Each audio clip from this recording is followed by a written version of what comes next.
Surtout, c'est pas si souvent que la Tour Eiffel grandit. Elle passe de 324 à 330 mètres. Dans son histoire, c'est une étape supplémentaire, mais c'est aussi une étape qui est absolument fidèle à l'histoire de la tour.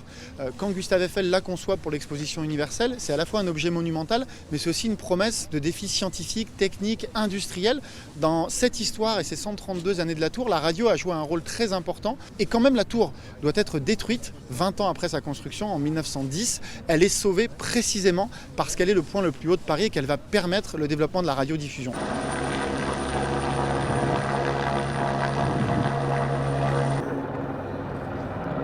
On est bien d'accord, c'est pas Choufou, c'est quel brouillard.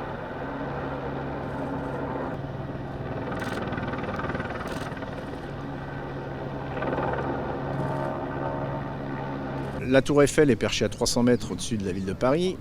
On n'a pas de point de repère autour, donc c'est difficile d'estimer la hauteur de la couche nuageuse. Moi, j'avais besoin quand même d'espace, puisque moi, je me trouve encore 40 mètres au-dessus du sommet de la tour Eiffel.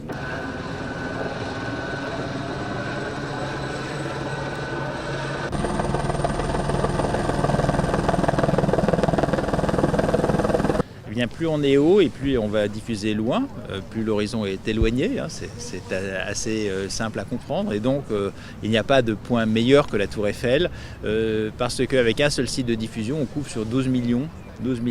Sinon, si on peut utiliser des points plus bas, et auquel cas il faut les multiplier, ça fait des relais et puis il faut synchroniser les fréquences, donc ça pose énormément de difficultés techniques. Ah bon.